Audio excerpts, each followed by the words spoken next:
Magandang araw mga kaibigan. Bigyan natin ng reaction, opinion, ang pahayag ng Palasyo through Yusek Claire Castro na mabilis daw paghupa ng tubig baha, which is kabaliktaran sa totoong nangyari dahil ang level ng water sa Lamesa Dam lampas na sa critical level, malapit nang magpalabas ng tubig. Ibig sabihin, more baha is coming in Metro Manila. Okay, update lang sa ating fund drive for Brave 14 Marines. May naipon na po tayo na 100,000 pesos at idiniposito na sa bangko. So all in all, mula nung nagsimula tayo sa fund drive, nakapagpadala na tayo ng 470,000 pesos para sa kanila. Sa mga gusto pang magpadala, dito lang kayo sa GCash number na ito. Pasensya na kayo, medyo balibaliktad ang number. 0966-265-8480.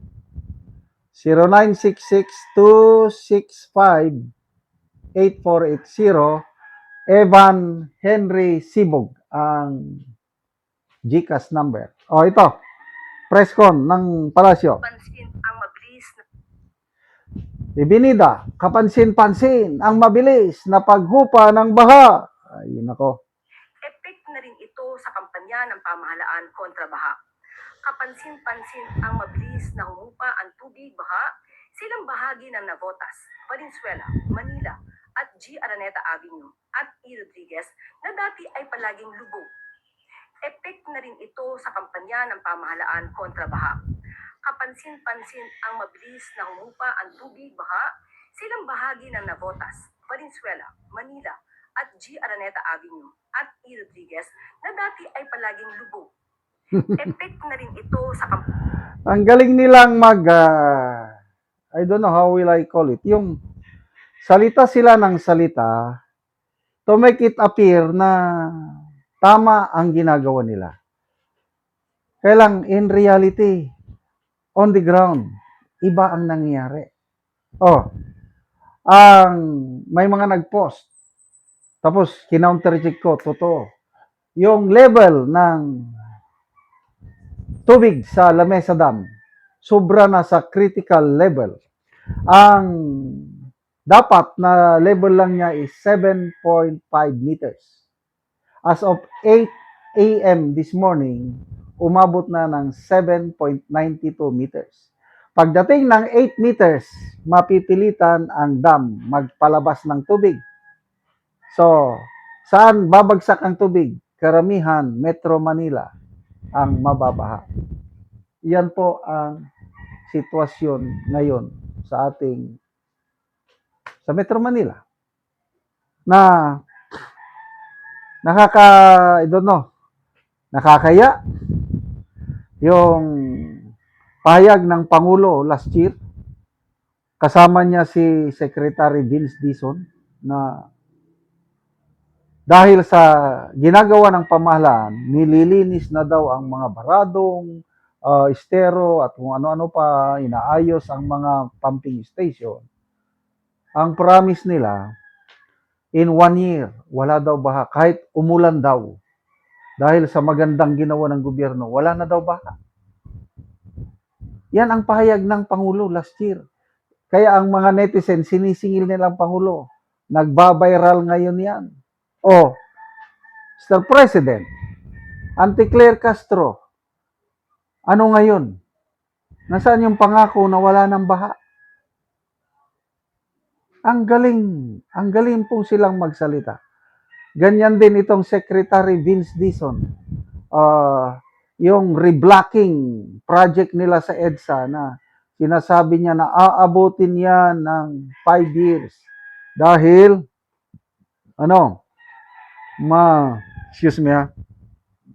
mataas na quality daw ang ispaltong ginamit. Saka magandang technology ang isinagawa. Kaya ginastos daw nila ng mabuti yung pera ng gobyerno ayon sa utos ng Pangulo. Ano ngayon nangyari? Nakakaya, wala pang isang taon, bitak-bitak na naman ang mga bagong lagay na espalto, ginastusan natin ng 1.2 billion pesos. Oh, so wala na. I don't know. Ano nang may pag-asa ba? ng pamahalaan kontra baha. Okay, basa tayo ng ano. Sabi ni Mark, saang planeta ka ba? Oh, parang galing sa Mars ito. Malayo sa katotohanan ang sinasabi mo. Hay pa singag ba, hindi pa humupa ang tama. Sana inanod ka na lang kasama mo ang amo mo. Oh, Auntie Claire, sana mabasa mo itong mga comments ng mga tao. Nayari tayo ng mga ito, mga taga-ibang planeta. Tanong kasi kayo ng tanong, kaya sagot din siya ng sagot. Bakit pa kayo maniwala sa mga sinasabi nito? Nasa ibang planeta yata. Nakakagigil ka. Pakapalan na lang talaga ng muka. Andito na ang Team Rocket, handang tulungan kayo. Ito talagang harapan, tinatarantado ka na, punta ka ngayon sa Bulacan. Yan, lumabas, wala nang baha. Kwento ng ICC ng Malacanang. Ayan. Impactang clear, ambot. But anyway, tanggapin na lang natin, magtiis tayo hanggang 2028 na meron tayong presidente na ang galing magsalita, pangako ng bangako, meron din siyang spokesperson, kaparehas din niya, meron siyang DPWH secretary na akala mo sobrang sipag, sobrang galing, pamura-mura pa. Ay, magtiis tayo. God save the Philippines, mga kababayan. Salamat mga kaibigan sa inyong pagsubaybay sa channel ito. Nakakatulong kayo ng malaki sa tribong talandig ng Bukidnon dahil ang income, income natin sa channel na ito is pantulong sa tribo. Namimigay tayo ng libreng pako at yero para makapagpatayo sila ng mas maayos na tirahan. Panoorin ninyo ang video na ito. Karon na anak ko diri sa balay ni Jairin Parinting nga taga Barangay Masimag, Tagbak, Talakag, Bukidnon. Sumuna ni ang itsura sa iyang atop sa kadako sa buslot.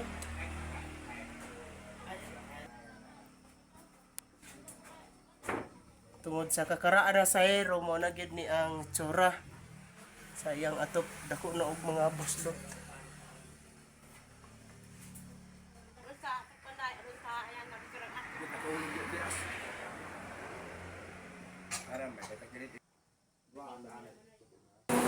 Ug muna ni ang itsura sa gawas nga bahin sa iyang balay. Makita gid nato nga gatakilid na o karaan na pud ang iyang balay. Og muna ni ang ngero nga gihatag 5 ka DJs o 5 ka D8 nga iyang ipuli sa iyang atop karon.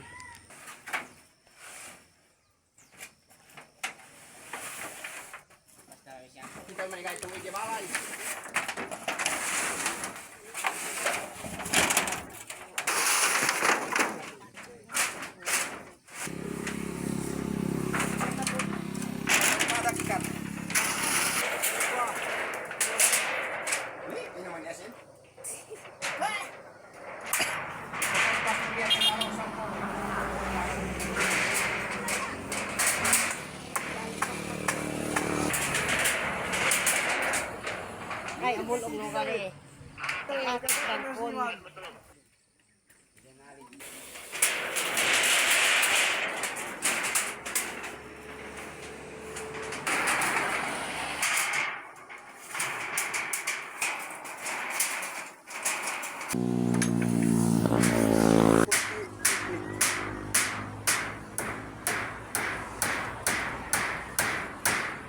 Og karon naman na gyud sa pag-atop ang ginatabang nga hero, so makita nato nga napulian na gyud ang atop sa natabangan ani. Salamat kay sa Ginoo, salamat kay sa nagatag sa sin kay salamat ko karon nga napulian akong atop nga 20 na katuig. Salamat kay sa tanan. Oo, salamat Na ka. murag okay na kay wa na gatulo. So salamat kaayo. Salamat kay sa tanan.